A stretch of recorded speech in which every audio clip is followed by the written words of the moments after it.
2 रुपए का भंडारा हुआ कान्हा की नगरी में। चौंक गए न, लेकिन यह हुआ था वह भी कान्हा की नगरी वृंदावन में। घटना पिछली सदी के छठे दशक की है। तब का वृंदावन आज जैसा एक बड़ा नगर नहीं बल्कि एक छोटा सा कस्बा था।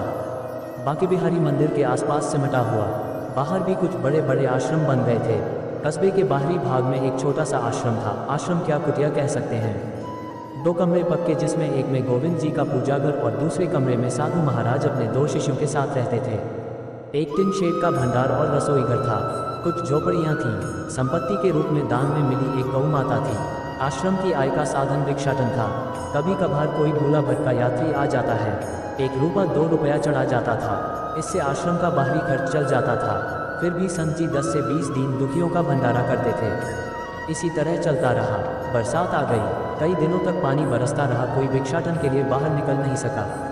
किसी तरह 2-3 दिन तक जमा भोजन सामग्री से काम चलता रहा। अंतिम दिन 1 दिन की ही सामग्री बची। संत जी बड़े चिंतित हुए और पानी में भीगते हुए ही गोविंद जी के मंदिर में पहुंच गए। संत जी अपने आराध्य देव को पुत्रवत मानते थे। जाकर कहा, गोविंद आज तो खिला दे रहा हूँ, कल से अपने खाने की व्यवस्था कर लेना। मैं तो भूखा रह लूँगा, पर तुम्हें भूखा नहीं देख सकता, इसलिए मैं चला जाऊँगा। इतना कहकर अपने कमरे में आ गए। इतने में देखा कि एक वृद्ध महिला पुरानी सूती साड़ी पहने बटे चप्पल में दरवाजे पर आ खड़ी हुई। संत जी उठकर बाहर आए और आदरपूर्वक उसे अंदर ले गए। एक चटाई बिछाकर बुढ़िया को बैठाया। फिर बड़े संकोच से कहा, माताजी कुटिया में कुछ है नहीं तो आपको जलपान नहीं करा सकता। वृद्धा ने कहा, स्वामी जी कोई बात नहीं, मैं एक काम से आई हूँ। संत ने कहा, माताजी आज्ञा करिए। अब वृद्धा ने आंचल खोलकर एक मुड़ा 2 रुपए का नोट निकाला और कहा कि मैं कल से इसे लेकर आश्रम घूम रही थी कि कोई मेरे 2 रुपए अपने भंडारे के लिए ले ले। परंतु सबने दुत्कार कर भगा दिया। एक महंत ने कहा, माताजी मैं 2 रुपए लेकर क्या करूँगा, मेरे यहाँ सैकड़ों रुपए रोज खर्च होते हैं, आप इसे किसी भिखारी को दे दें। दूसरे ने कहा कि माताजी जाकर अपने रुपए से कहीं भोजन कर लीजिए। एक और ने कहा, माताजी रखे रहिए, इसमें आपका मथुरा तक का किराया हो जाएगा। अब संत जी ने कहा, माताजी मेरे अहोभाग्य जो आप इस कुटिया में पधारी, लाइए मुझे दीजिए, मैं इसी से आज का भंडारा कर दूंगा। वृद्धा प्रसन्न हुई, रुपया देकर जाने लगी। तभी संत जी ने कहा, माताजी रुकिए, अपने रुपये के भंडारे का प्रसाद ग्रहण करके जाए। माताजी को आश्चर्य हुआ कि साधु पागल तो नहीं है, 2 रुपये में कौन सा भंडारा करेगा। फिर भी रुक गई। संत जी ने अपने शिष्य से कहा, जाओ माताजी के 2 रुपये का नमक ले आओ और दाल सब्जी सब में डाल दो। आज का भंडारा माताजी के नाम रहा। अब माताजी ने कलम कागज़ मांगकर एक पर्चा बनाया।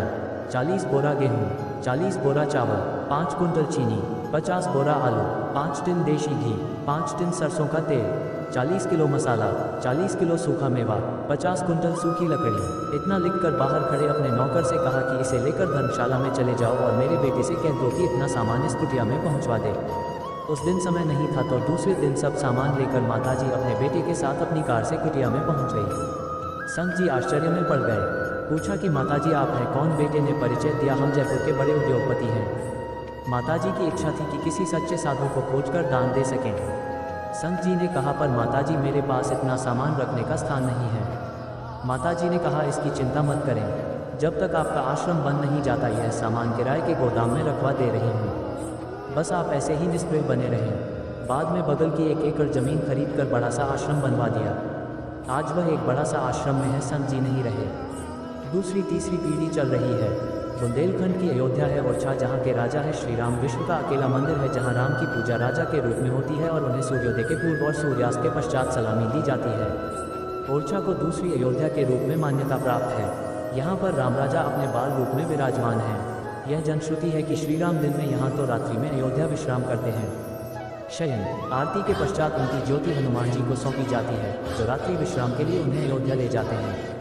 सर्वव्यापक राम के 2 निवास हैं, खास दिवस ओरछा रहत हैं। शयन अयोध्यावास शास्त्रों में वर्णित है कि आदि मनु शत्रुपा ने हजारों वर्षों तक शेषशायी विष्णु को बालरूप में प्राप्त करने के लिए तपस्या की। विष्णु ने उन्हें प्रसन्न होकर आशीष दिया और त्रेता में राम, द्वापर में कृष्ण और कलयुग में ओरछा के राम राजा के रूप में अवतार लिया। इस प्रकार मधुकर शाह और उनकी पत्नी गणेश कुंवरी साक्षात दशरथ और कौशल्या के अवतार थे। त्रेता में दशरथ अपने पुत्र का राज्याभिषेक न कर सके थे, उनकी यह इच्छा भी कलियुग में पूर्ण हुई। मनोहारी कथा राम राजा के अयोध्या से ओरछा आने की एक मनोहारी कथा है। एक दिन ओरछा नरेश मधुकर शाह ने अपनी पत्नी गणेश कुंवरी से कृष्ण उपासना के इरादे से वृंदावन चलने को कहा, लेकिन रानी राम भक्त थी, उन्होंने वृंदावन जाने से मना कर दिया। क्रोध में आकर राजा ने उनसे यह कहा कि तुम इतनी राम भक्त हो तो जाकर अपने राम को ओरछा ले आओ। रानी ने अयोध्या पहुंचकर सरयू नदी के किनारे लक्ष्मण किले के पास अपनी कुटी बनाकर साधना आरंभ की। इन्हीं दिनों संत शिरोमणि तुलसीदास भी अयोध्या में साधनारत थे। संत से आशीर्वाद पाकर रानी की आराधना दृढ़ से दृढ़तर होती गई, लेकिन रानी को कई महीनों तक राम राजा के दर्शन नहीं हुए। अंततः वह निराश होकर अपने प्राण त्यागने सरयू की मझधार में कूद पड़ी। यहीं जल की अतल गहराइयों में उन्हें राम राजा के दर्शन हुए। रानी ने उन्हें अपना मंतव्य बताया। राम राजा ने ओरछा चलना स्वीकार किया, किंतु उन्होंने 3 शर्तें रखी। पहली, यह यात्रा पैदल होगी। दूसरी, यात्रा केवल पुष्प नक्षत्र में होगी। तीसरी, राम राजा की मूर्ति जिस जगह रखी जाएगी वहां से पुनः नहीं उठेगी। रानी ने राजा को संदेश भेजा कि वो राम राजा को लेकर ओरछा आ रही है। राजा मधुकर शाह ने राम राजा के विग्रह को स्थापित करने के लिए करोड़ों की लागत से चतुर्भुज मंदिर का निर्माण कराया। जब रानी ओरछा पहुंची तो उन्होंने यह मूर्ति अपने महल में रख दी। यह निश्चित हुआ कि शुभ मुहूर्त में मूर्ति को चतुर्भुज मंदिर में रखकर इसकी प्राण प्रतिष्ठा की जाएगी। लेकिन राम के इस विग्रह ने चतुर्भुज जाने से मना कर दिया। कहते हैं कि राम यहाँ बाल रूप में आए और अपनी माँ का महल छोड़कर वो मंदिर में कैसे जा सकते थे। राम आज भी इसी महल में विराजमान है और उनके लिए बना करोड़ों का चतुर्भुज मंदिर आज भी वीरान पड़ा है। यह मंदिर आज भी मूर्ति विहीन है। यह भी एक संयोग है कि जिस संवत 1631 को राम राजा का ओरछा में आगमन हुआ, उसी दिन रामचरितमानस का लेखन भी पूर्ण हुआ।